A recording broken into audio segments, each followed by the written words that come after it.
Recording studio के शानदार प्रस्तुति।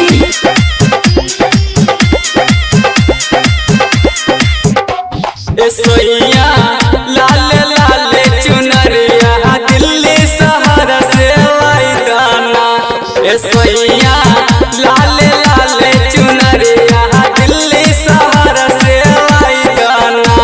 हाँ दिल्ली शहर से लाई दाना, हाँ दिल्ली शहर से लाई दाना। कि अइली ना बरातर में मैया थावे नगरिया से लाई गाना। सोइया लाले लाले चुनरिया दिल्ली शहर से लाई गाना। दिल्ली शहर से लाई गाना।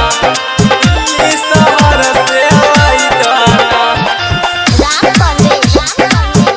एखन अहाँ सब सुनि रहल छी माँ श्री सा रिकॉर्डिंग स्टूडियो गाजीपुर मनीगाछी सँ।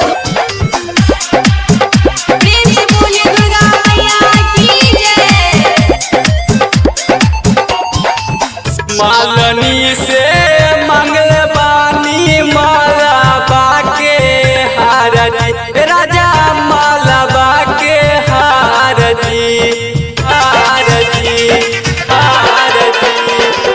जोरे जोरे कलसा लेके आई लबारे गोहार जी, राजा आई लबारे गोहार जी। हाँ दिल्ली शहर से लाई दाना, हाँ दिल्ली शहर से लाई दाना। कि अइली ना बरातर में मैया थावे नगरिया से लाई गाना। सोइया लाले लाले चुनरिया दिल्ली शहर से लाई गाना। दिल्ली शहर से लाई गाना।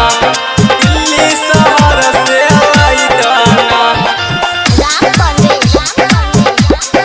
एखन अहाँ सब सुनि रहल छी माँ श्री सा रिकॉर्डिंग स्टूडियो गाजीपुर मनीगाछी सँ।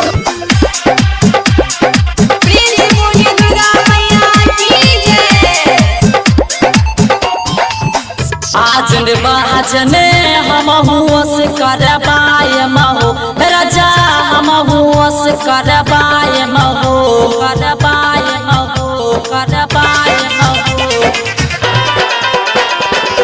माई के भजन सुनि सबरिया से हम गवायम हो।